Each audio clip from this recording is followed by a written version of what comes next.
안녕하세요, 김 선생입니다. 제가 주로 영상을 촬영할 때는 출근하기 전에 새벽에 일찍 일어나서 촬영을 하는데요. 어느덧 벌써 날씨가 많이 쌀쌀해졌네요. 한절기에 감기 조심하시고요. 이번 영상에서는 저작재산권에 대해서 알아볼 거예요. 저작재산권은 복제권, 공연권, 공중송신권, 전시권, 배포권, 대여권, 2차 저작물 작성권, 이렇게 총 7가지로 구성이 되는데요. 하나씩 알아보도록 하겠습니다. 복제권은 말 그대로 복사할 수 있는 권리예요.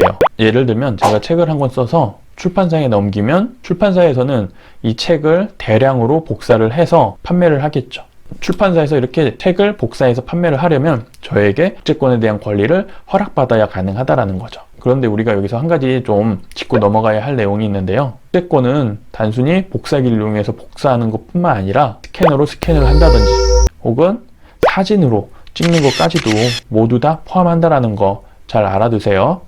또 하나 알아둘 것은 우리가 유명 강사들의 강의를 들을 때 핸드폰으로 혹은 녹음기를 이용해서 녹음을 하는데요. 녹음하는 것 역시 복제권에 해당이 돼요. 그래서 강의를 녹음을 하시려면은 반드시 강사님에게 허락을 받고 녹음을 해야지만 이 복제권을 침해하지 않게 되는 거예요.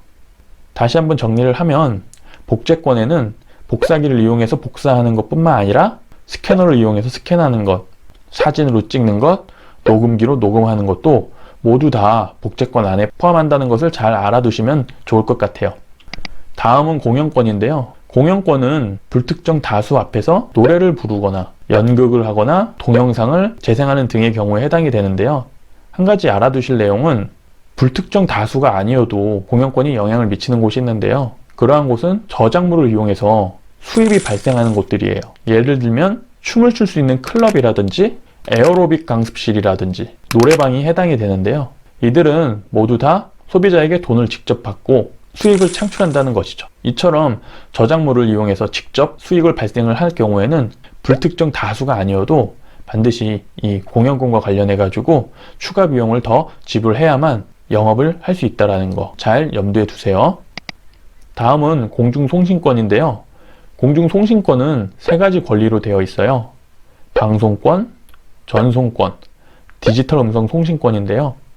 방송권은 말 그대로 방송을 하는 건데요. 흔히 이야기하는 공영방송 또는 케이블 방송이 여기에 해당이 되고요. 특징으로는 음과 영상을 같이 송신한다라는 거예요. 여기서 음이란 소리라고 생각을 하시면 돼요. 그래서 방송에는 소리와 영상이 함께 송출이 되는 것을 의미를 하고요. 이렇게 방송을 통해서 저작물을 내보내기 위해서는 저작권자에게 방송권에 대한 허락을 받아야 된다는 거죠.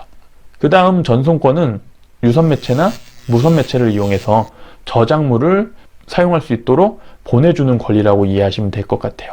여기에서 전송권과 관련해 가지고 우리가 굉장히 주의해야 할 사항들이 하나 있는데요. 바로 인터넷에서 자료를 받을 때예요. 웹하드를 이용해서 많은 사람들이 자료를 받는데요. 간혹 토렌트라는 프로그램을 이용해서 자료를 다운받는 분들도 계세요. 그런데 우리가 굉장히 조심해야 할 사항이 하나 있어요. 일반적인 웹하드의 경우는 소비자들이 자료를 다운만 받을 수 있어요. 이 토렌트의 경우는 자료를 받음과 동시에 다른 사람들에게 전송을 하게 된다는 거예요. 이는 무엇을 의미하냐면 전송권을 침해한다는 거예요. 그렇기 때문에 토렌트는 사용하지 않는 것이 바람직하겠죠. 웹하드와 토렌트 이용의 차이점 이제 좀 이해가 되셨나요? 다음은 디지털 음성 송신권인데요. 디지털 음성 송신권은 방송권과 달리 영상은 제외가 돼요. 즉 음만 송신을 하게 되는 거예요. 다시 말해 소리를 송신하는 거죠. 이와 관련된 대표적인 사이트들은 멜론이나 벅스와 같이 디지털 음악을 유통하는 회사들이고요. 또 하나 팟캐스트와 같이 웹 브로드캐스팅을 하는 분들, 이러한 분들이 모두 다 디지털 음성 송신권을 가지고 계시다고 보시면 돼요. 다음은 전시권인데요. 전시권은 말 그대로 많은 사람들이 저작물을 관람을 할 수 있게 해주는 것을 우리가 전시권이라고 이야기를 해요. 그런데 이 전시권은 미술 저작물, 사진 저작물, 건축 저작물에만 해당이 돼요. 제가 그림을 돈을 주고 구매를 했어요. 그러면은 이 그림을 담벼락이라든지 아니면 외부의 특정 공간을 빌려서 제가 전시를 할 경우에 저작권자의 전시권을 침해하게 되는 거예요.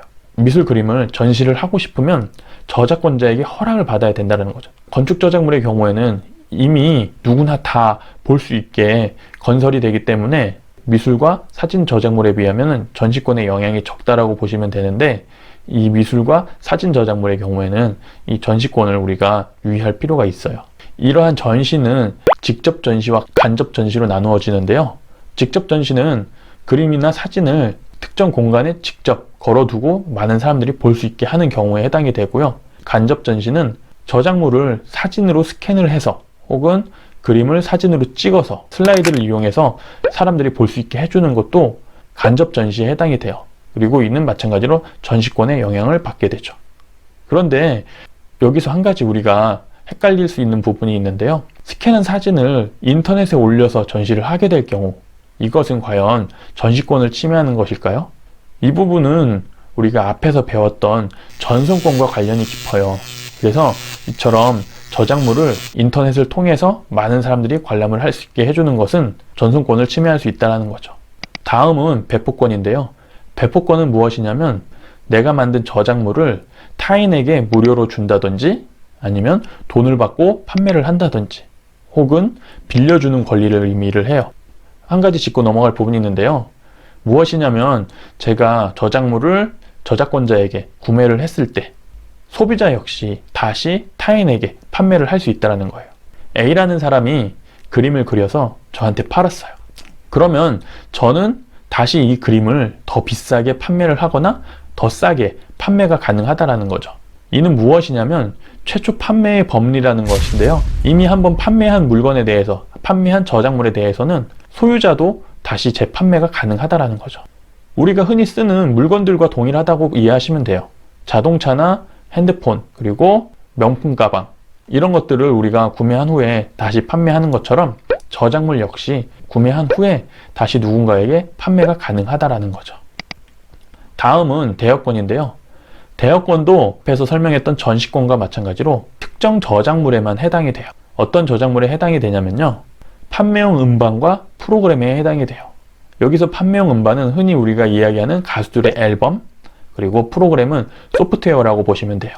요즘 길거리를 돌아다니다 보면 만화 카페들이 많이 생겼는데요. 만화 카페에 가면 책을 돈을 주고 빌려서 읽고 다시 반납을 할 수 있죠. 책에는 대여권이 없기 때문에 돈을 주고 빌릴 수가 있는 거예요. 마찬가지로 DVD방도 있죠. DVD방 역시 돈을 주고 DVD를 빌려서 영화를 시청한 후에 DVD를 반납할 수가 있어요. 그런데 음악방이나 소프트웨어방이라는 곳을 혹시 보신 적 있나요? 글방이나 만화 카페와 달리 음악방이나 프로그램방은 없다라는 거죠. 음악이나 소프트웨어의 경우는 대여권이 설정이 되어 있어서 저작권자의 허락을 받지 않고서는 함부로 빌려줄 수 없기 때문이에요. 이렇게 된 이유 중에 하나는 음반이나 소프트웨어의 경우는 대여를 했을 때 쉽게 복사가 되고 이로 인해 경제적으로 입는 피해가 굉장히 크기 때문에 그렇다고 해요. 그런데 일본의 경우에는 도서에도 마찬가지로 이 대여권이 설정이 되어 있어요. 그래서 함부로 도서 역시 빌려줄 수 없다라는 거죠. 개인적인 생각으로는 요즘같이 디지털 기술이 발달한 시대에는 책 역시 빌려주면 스캔이 되고 스캔이 된 저작물들이 유통이 된다라면 책을 쓴 저작권자 역시도 판매용 음반과 프로그램을 개발한 사람들 못지않게 피해를 크게 입을 수 있는데요. 이런 점을 고려한다라면 도서 역시 대여권이 설정이 되는 게 바람직하지 않나, 그렇게 저는 개인적으로 생각을 해요. 마지막으로 2차 저작물 작성권인데요. 2차 저작물 작성권은 앞에서도 한번 설명을 해드렸는데요.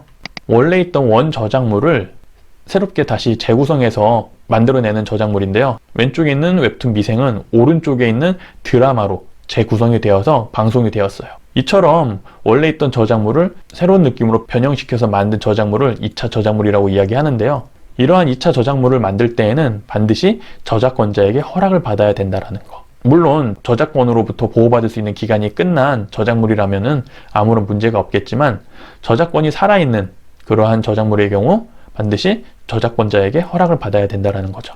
그런데 한 가지 유의할 점은 저작권이 끝난 저작물을 우리가 2차 저작물로 새롭게 만들었을 때에는 다시 2차 저작물을 만든 사람에게 2차 저작물에 대한 저작권이 다시 생겨난다는 거예요.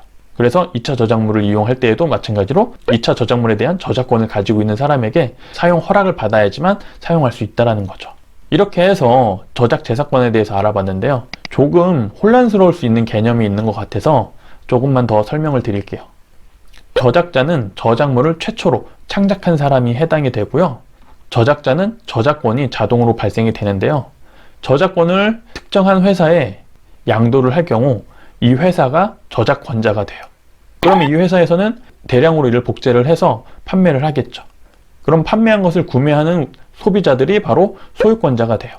다시 정리를 하면 제가 책을 썼어요. 그러면은 저는 저작자가 되고요. 저작자가 됨과 동시에 저작권이 발생이 돼요. 그럼 이 저작권을 출판사에 넘기는 거예요. 그럼 출판사는 저작권을 받아서 책을 대량으로 복사를 해서 3자에게 판매를 하겠죠. 그러면 소비자는 이 책을 구매할 테고요. 구매한 소비자가 바로 소유권자가 되는 거예요. 그럼 이때 소유권자는 이 책을 다시 다른 사람에게 재판매를 할 수 있다는 거죠.